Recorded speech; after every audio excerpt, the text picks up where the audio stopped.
it's Mystical out there. In this episode, I'm going to be doing a deep dive into the location of my Bigfoot encounter. Now, if you've had a Bigfoot encounter, I personally would advise not to share the location. I tend to believe that they are attached to certain locations, and the location I'm about to share has changed a lot since 2002 and is in fact in the process of getting torn down. So I don't think it's going to be there within the next decade or so. Decade, maybe 50 years. I'm not really sure. Anyway, I understand it's prime location. It's pretty much in town. You could almost think of it as a large green belt, but I do believe it's sacred land with tons of history that I hope to one day find out. And I always felt that even as a kid. It was just I don't want to say haunted, but it was a place with a history there and a lot to find out. So let me pause here to give you a brief summary of my encounter. So it was fall of 2002 in Erie, Pennsylvania. I lived beside a small creek that looks totally different now than over 20 years ago. I was with my sisters and dog. We were like 10 and under. So little, if you imagine just these little kids, these little girls all by themselves, outside with their dog. And we were looking down there's like a bit of a hill and then the creek, and it wasn't that big. I mean, it wasn't like a huge hill or anything. It was probably like 10 feet. I can't really say. It's changed so much from what it was. We were looking down at it, and we saw what could be described as none other than a Bigfoot. It was 7, 8, possibly 10 feet tall.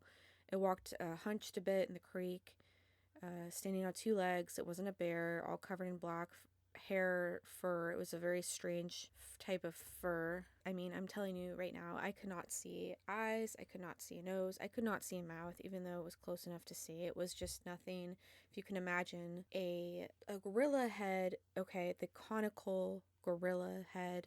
I didn't even see ears in my memory. It was just, imagine a conical shaped head with very thick, I mean super thick, black, short fur / hair, and no eyes, no mouth, nothing. I mean, I'm telling you, I did not see anything. I mean, the sun was out, and it was bright enough that you could have seen something. It was definitely like sunset. I want to say it was getting to be sunset. It was in dusk, because I remember that night. I remember when I went back out there later to go find it, like not later, but like maybe after my dad got home. I want to say my dad came home probably like a minute or two after this happened, and he was yelling, and because the dog was just going crazy, and the landlord lived down the road, and so he was worried that the landlord was going to get upset about our dog. So this whole thing really happened from beginning to end, probably like 10 minutes. So the last 10 minutes of it, I went back out to go find it, because like my dad wouldn't believe me. I was like, Dad, come on, because my dad had a camera on him at all times, which is kind of rare for back in the day. So I told him, come on, let's go find the Bigfoot. You could take a picture of it. We could, it could be this huge thing. And finally we found Bigfoot. So, but my dad just thought I was joking, because I tend to joke about things, and I'm kind of weird. I don't want to call myself like crazy, but I'm just kind of like a little bit neurotic. I don't know I can't really think of the word. I exaggerate sometimes. Let's just say that. I can exaggerate, and I believe in all sorts of things like this. I've always believed in, I was always interested in the cryptids and mythical creatures and things like that. So I'm sure my dad didn't believe me, but this is 100% true. My sister saw it. My dog saw it. Anyway, it was darker than night. We watched it walk across the creek. We heard it. It was very physical. My sister saw it collapse onto the ground.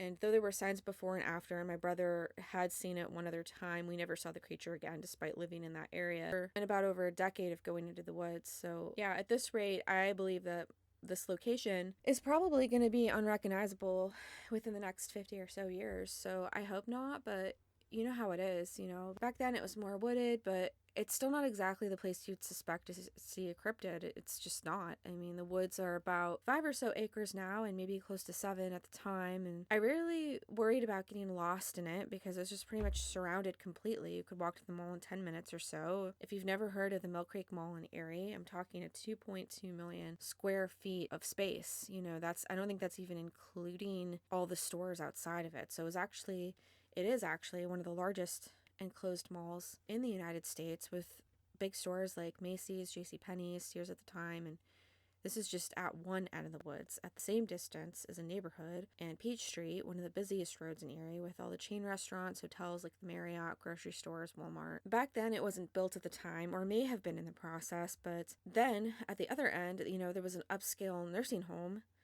And so, in a way, you could totally say that this woods is completely surrounded. Yes, there was definitely a lot more wooded areas back then, like across the streets. It used to be just a big squarish patch of woods. They tore it completely down, and it's a big enough square of woods that they were able to put a Giant Eagle, which is a huge grocery store. They were able to put McDonald's, Moe's, your typical a bank, and a hunting store and a hotel. So it was a pretty big parcel of land that they did tear down, but that was there when we were kids. So, and then right past there is the highway. So could the Bigfoot have come from the highway? I'm not really sure. I personally believe that this is a sacred spot for them. I believe that there's a lot of history there. The Bigfoot that I saw I would say it was a younger male, like 18 to 20s, maybe it was an older than that, but it wasn't an old Bigfoot, and it certainly looked to be a male to me. And I'm not sure what he was doing, but he seemed kind of agitated, and it seemed like he knew where he was going. He was old enough to know that maybe this was, a place of his past. Maybe his family had lived there at some point. And I don't think, looking back at it, I used to think he maybe was a little younger, like a teenager, because he was pretty lanky. Looking back, I kind of see him more as an adult. If he was a teenager, if he looked younger to me, then I think the reason why I put teenager on him is because when I first saw it, I thought it was a teenager in stilts, like in all black with a hood, pranking us because it was fall. I believe it was in October. It had to have been because the leaf fall was at its just maximum. There was just so many leaves on the ground. It was beautiful. And I do remember thinking that, it might be something for Halloween. So maybe in my mind I thought it was a teenager, but actually seeing it had more of the presence of something much older. I'm starting to get the sense that this thing was in the process of maybe transforming or morphing into something because of this location. It just doesn't make any sense to me. Why would something, it wasn't a child, is basically what I mean to say. It wasn't young and dumb and just trying to mess. Maybe it was trying to mess around. Maybe it was bored and it was trying to get to see how far in human civilization it could go. Maybe it was scared. Maybe it was eating the homeless people that were typically, there was a part of that woods where actually where it was coming from was where the homeless people were living. So if you have a woods that is that close to civilization, that a lot of the time that's where the homeless people go in to the woods to retreat for the night. And even back then in 2002, there was homeless people with signs. It wasn't unusual to see that. And we did see them quite often very close to that area. And I remember we loved just exploring that woods, but there was a part of the woods that you really could not go. And that's when you started to see the beer bottles and the blue tarps. There was a lot of blue tarps at this time. Sometimes we would be really adventurous. Like a couple times we did this, and I would go really far, kind of into the quote, you could call it a camp, and they were camped not that far from our landlord's house at the time, which they did tore down. A lot of these houses, one of the houses got burned.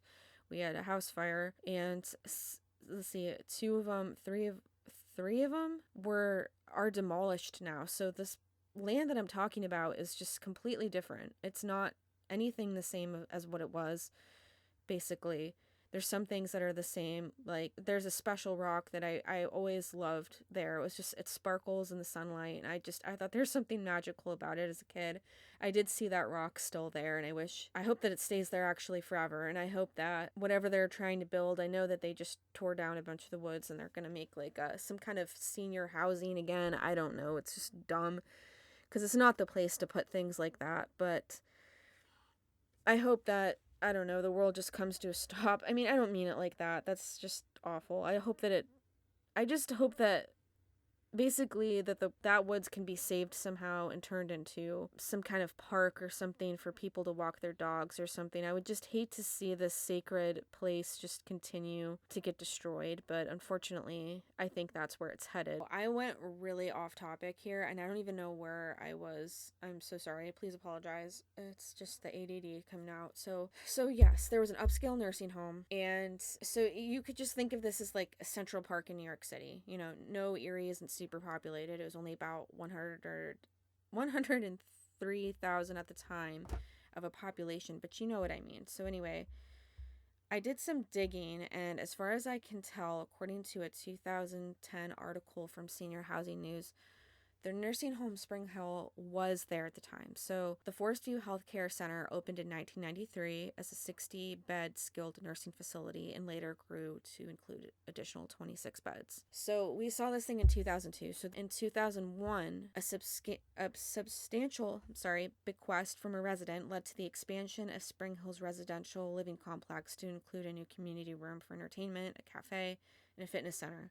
That same year, Spring Hill was acquired by Asbury Communities, which took over management of the community. You know, I don't know if this has something to do with it. Maybe this angered and upset the Bigfoot because they were doing more construction in that area, which they already were doing a bunch of construction.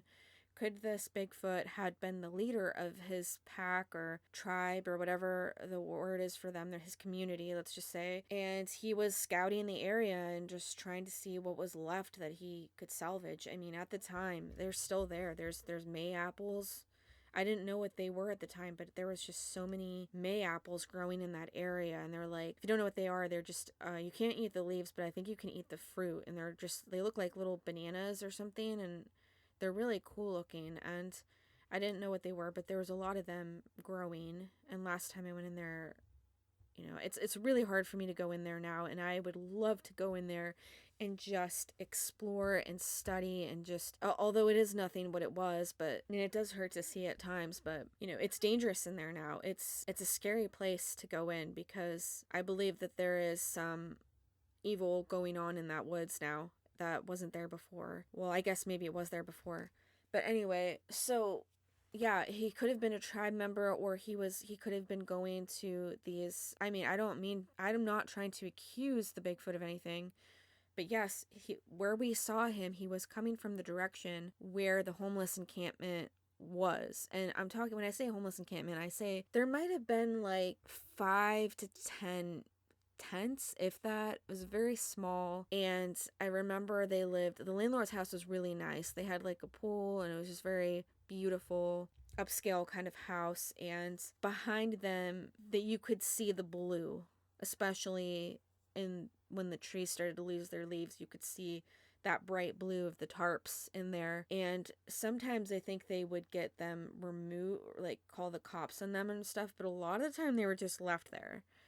And they would come back, and I think we heard them from time to time, but yeah, they did leave a lot of beer bottles. I do remember that. Beer cans, not a lot of trash, but like the tents, definitely, I remember that. So yeah, he could have been out there looking at the homeless people. I don't know, but that's where he was coming from. So I am sharing the location of my encounter because I think that it's one of, if not the strangest things about it. I mean, when I'm dying, my life flashes before my eyes or whatever, I'm going to think, yeah, I saw Bigfoot. But no, the encounter wasn't in the mountains of Washington State, where I used to live, or the Allegheny Mountains, where my dad drove us on work trips, not the foothills, or the middle of nowhere, California, where I also lived, but in this green belt, if you want to call it, minutes walking distance from the mall. You know, it just doesn't make any sense to me. So I don't know. 2002, it seriously feels like another lifetime ago. The world seemed brighter. I don't know if I can say that because I was a kid. I was around 10 at the time, and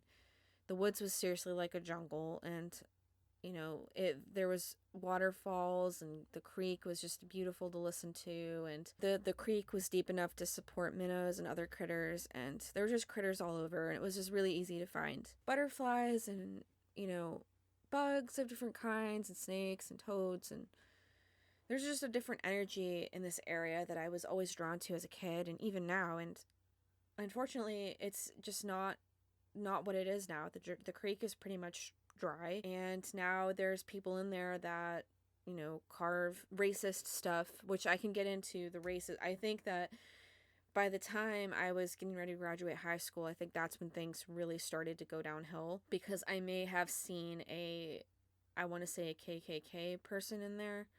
I'm not really sure, so that can be a whole other story. But at that point, we were having a bonfire, and I think it was the summer I graduated, or maybe the year before, and I was in there with a friend and somebody else, and we were just walking in the woods, and I've never seen this ever, and I walk in that woods almost every day with my dog, but we saw a sheep. I could only call him the sheep man. It was a white sheep. I think there was 2 people in there, and it made 0 sense.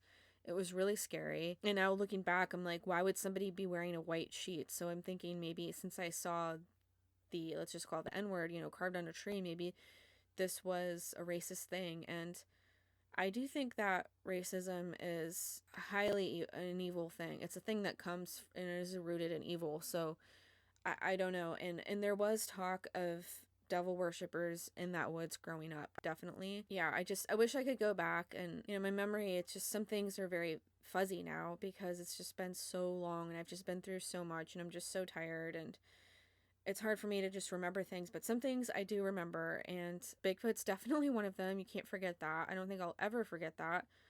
I might have Alzheimer's one day or something, but I highly doubt I'll ever forget that. Anyway, and there's trail cams now, and it's the woods was a place that you can go that you feel like you weren't being watched, and it felt like I could just breathe, and I wasn't being judged, and I wasn't being, I just felt like I could just escape in there, and now it's just, you can't. You just sense this, there's just a creepiness about it, and it's from the humans. It's not from the critters now, and the humans are just the worst. So, and even the trees look more gray and depressed, and the energy is just off, and I would really love to go back in there and do some more investigating.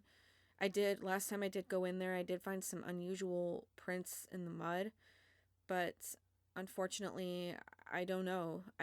It's dangerous, and it just kind of reflects the world we're living in now, which is soulless, Eventually, at some point, I do want to go to the local library in the area and look through public records, and I would really love to know when they started building around that area. And then at times, I thought maybe the name Peachtree can give us some clues. So it was named as a part of the 1795 grid plan that frequently used the fruit trees to name North and South streets because of the natural landscape of the city. So could it be that the Bigfoot in this area have had a long history with the fruit trees? This Bigfoot, at least in the beginning of our sighting, was running around on all fours, So going back to the sighting at the beginning of it, the Bigfoot was at first running around on all fours, according to what I remember my sister saying. I remember my little sister pointing and saying it was a black dog going crazy, chasing its tail, something like that. They saw it just running around, and then it stood up. So could he have time traveled in that moment and was stunned at what he saw? There was no more fruit trees, only busy roads, neighborhoods, and 3 human kids, 10 and under, and a barking golden retriever. So could it have just been confused? But then, could it have been in the process of forming into its full self, and it saw the homeless tents, and maybe it got scared, and it saw the blue, and it saw all that, and the noise, and then it just, because if it wanted to, this is what bothers me to this day. If it wanted to, I don't think it could have been seen unless somebody was there. And it's definitely not out of the realm of possibility to think that somebody was there, and maybe he got scared and he felt he had no choice. And who was the lesser threat? The 3 girls and the dog. Let me show myself to these 3 girls and a dog. It doesn't really matter. They're not a threat to me. But whoever is back here is. So maybe he wasn't harming the homeless people. Maybe the homeless people were harming him. Wouldn't it be amazing, incredible if somebody happens to find this channel or hear my story and able to reach out to me and be like, yeah, I was living in that. I was on hard times, and I was living in that woods, and I saw something similar around the same time. Maybe we saw the same thing.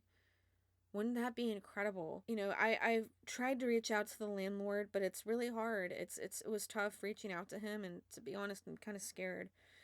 But I tried to get his number, and it's been really hard for me to reach him. And it's number one, it's hard for me to reach him, and number two, it's just like I don't think he wants anything to do with my family, and I that's something that I really do. I feel like that's a next step sort of thing, because I do think if anyone's gonna know anything, it's probably going to be the landlord at the time, but that's a whole other topic. So, anyway, but this thing was so dark. It was so unnaturally tall that if it wanted to just pretend it was a tree or something, it probably could have done that. And my sister, the way she said she saw it collapse onto the ground and it just kind of disappeared into the ground. If it had skills like that, it was getting dark out. I think it could have gotten away with not being seen by anyone if it really wanted to, but it's hard to say. So I did look into a little bit on the peaches in the state of Pennsylvania. They're typically in season from early July to mid-September, with the peak harvest typically occurring in August. So maybe it wasn't the fruit trees, because if it was him just, trying to get to the fruit trees in Peach Street of what was Peach Street, if he was like a time traveler, then he probably would have been here, like, not in August, but I mean not in October in the fall. We would have showed up in August or around the fruit tree season. But a lot of people tend to say that fall is typically where they start seeing the Bigfoot. And I don't know if that's because there's less leaves on the trees, so it's easier to spot them or what, but fall seems to be a very popular time. And I think it was fall for the Bigfoot and then summer for the Dogman. Bigfoot did leave some clues. I can't be accurate on this, but I believe it was a month or two before when we found what appeared to be part of a dog jaw in the creek. So I think it was in the summer, just when it was starting to be fall. We saw a jaw and it was just in the creek. So I don't know if he had been in the creek before and if he was hunting in the area, because we did see, I do remember it was just a single jawbone, and it could have been a deer, but we could look at it, and I remember my parents saying, no, that looks like a dog. So we thought that somebody had buried their dog in the creek, but maybe it was Bigfoot related, I don't know. So one time we were in the woods, I think the following summer, because, the Bigfoot didn't keep us out of the woods, we still went in there, and I saw a dead raccoon in there with there's no apparent wounds, nothing. It was otherwise healthy looking. I just remember that. It was pretty random. I was like, wait a minute, why is this? I remember thinking I'm like, why is this raccoon dead? It didn't look old. I mean, maybe it could have died of old age, but it was just a plain old dead raccoon. It was untouched, healthy looking. It looked like it had died very recently. And, yeah, that was pretty far out in the woods, too. And we were out there, by ourselves. So, again, nothing happened. Nothing happened to us. We were not harmed by the Bigfoot. I've been more scared by humans time and time again than these creatures. And then I believe it was the following winter when our dog had come home, I believe with a deer leg, as if someone had given her the leg. I mean, there's no way that this dog, her name is Ruby, she's a golden retriever. She'd never hunted before. There's just no way that by herself she could have hunted down a deer and just taken the leg. She came home one winter. We have pictures of it with just a deer leg. It was almost as if somebody gave it to her. So could the Bigfoot had given her the leg? I'm not sure. When we first moved into that area, apparently that house, I believe in 2001, I want to say. When we first moved into that house, my brother was home, and they did see a black bear scavenging for trash outside the house. I think the house had been abandoned for some time before we moved in. I think whoever was living there had passed in that house of something, I think like a heart attack or something, or cancer, and maybe the house had been vacant for some time. So there was a bear, and my brother said it was specifically a black bear. He remembered it, and it was a bear. It was not a Bigfoot, and what I saw was not a bear. It was definitely not a bear. It had a very flat face, and it was definitely not a bear. So there's just no way around it, and I thank God to this day that my sisters and dog was there with me, because I would probably think it was all a dream. I'd probably think that it was all, I was going crazy even up until this day. I mean, it's very surreal, and I actually really feel for people who see it by themselves, because that has to be really hard to deal with, because it's so, so real. It's so physical, but it's just so unreal at the same time. Especially as an adult. Like when I was a kid, when I first saw it, walking along the creek, I'm a kid, and I just remember thinking, I don't know everything. I mean, it's just Bigfoot. Everyone's talking about Bigfoot. I've heard it here and there, and I immediately associated it with the Bigfoot in the Goofy movie. I was like, okay, it's Bigfoot. Whatever. And not whatever. I mean, I knew in my heart, I think I knew somewhere, something in my heart, that I'd never see it anything like this again. And I knew it was very rare, and I knew that it was our last chance and opportunity, and that's why I went back out there in the end to go and try and see if I could see it one more time. But unfortunately, it was getting too dark outside, and I was just too scared, and who knows what would have happened. But anyway, yeah, this whole video is just to talk a little bit about really the location and how crazy this is, and just to tell you, like, if we could see this thing there, I mean, you can see it anywhere. I mean, I'm telling you, I mean, would this thing, why would this creature feel comfortable in that space? What was it doing there? What did it want? Could this hold some sort of clue? Why couldn't I, for the life of me, see a face? There's a lot of details on this thing that I do remember seeing. I remember seeing, I couldn't see the feet because the feet were in water. So could that have been its way of covering up its footprints? Possibly. I could see its hands. Its hands were curled up looked like normal human hands, just huge, and like a Scooby-Doo type, like if you think of a villain, like creeping, like the creeper, he's creeping by, his hands are kind of curled up. That's how his hands were. They were, his elbows were like sticking out, and he had matted fur on his butt. The fur on his butt kind of like was longer, and it was kind of like curled, not curled, but wavy a little bit, and it went over his butt. And then as you go up towards its head, the fur slash hair would get shorter, a lot shorter and thicker, and so thick that I could not see an eye. I mean, I didn't see the glint of an eye. Maybe maybe its eyes were closed. Maybe, I mean, again, you have to think its face was very, very flat. And if the face is covered in hair, then maybe the hair was able to cover up the whole, like the eyes, the nose. I didn't see anything, though. I am telling you. I did not see a nose.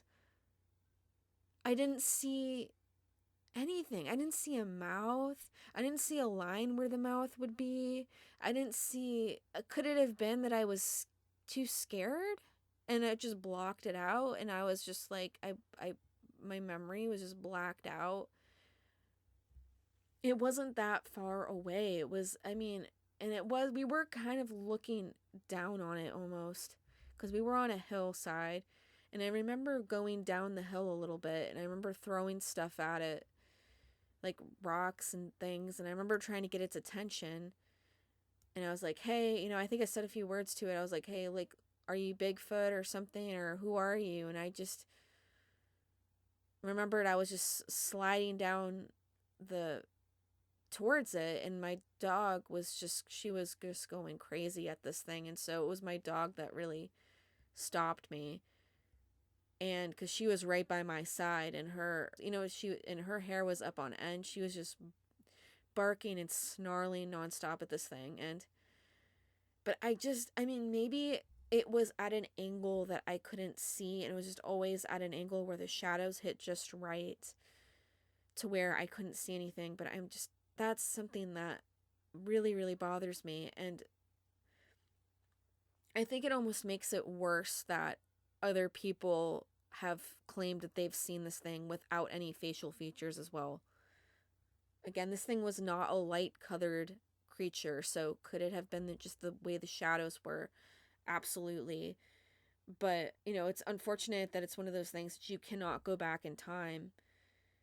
And it's one of those things that, because so much was going on in our lives at the time, and we were going through so much stuff, and we were always moving, and there's always something going on. And I was dealing with a lot of mental illness as a kid, mental hospitals, things like that. So much got lost in translation, I guess, and just over the years. And I'm sure there's details that maybe I could have retained if I wrote it down in a diary, or if I was able to like really talk about it with somebody. But there was really no one you could talk about it to. And my dad didn't believe me. It was just like, no, like, I mean, absolutely not. I mean, even though it was right there, if he would have just, walked with me, and thank God he didn't, because, like, who knows what would have happened, but it was right there. He could have seen it. And I almost wonder what would have happened if he did see it, because he had just come home when it went to the ground.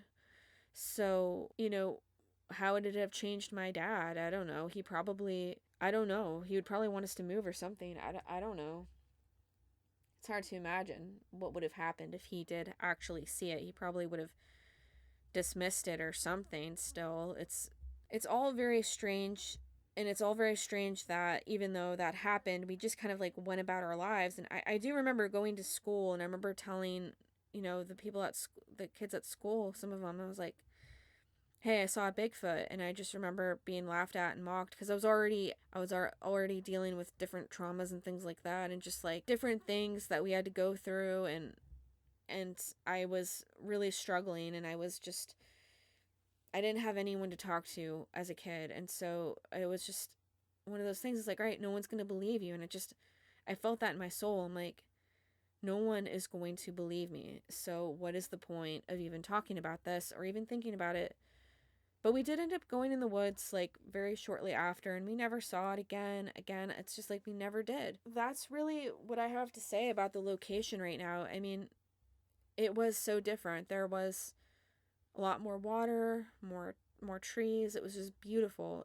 I can remember certain trees that just aren't there anymore. I can remember certain landmarks, and like the little swamp, and there was like a little garden, and there was just like this huge bramble patch that I think it may have lived in. It was huge, just this super thick part of the woods, like right in the middle, that you could not get into. Like we tried to get into it, I think, one time, and it was really just thick with vines and bushes and different types of trees and thorn bushes. And it was like placed, I believe, along the creek. So the creek ran through it, and it was almost like I think that's where they lived. The Bigfoot, it was almost like a wall, a circular wall in the middle of the woods. I remember that so vividly. And right by there was something we called the Circle of Life. I don't know why we called it that. We just did. I don't believe that's there anymore. But it was just this little clearing in the woods, and it was just so beautiful, and that's what we called it. Yeah, it's all in my heart. It was my dream to protect this place and keep it alive and healthy, and it's just gone. And nothing is the same. Nothing is what it was. Things change. That's life.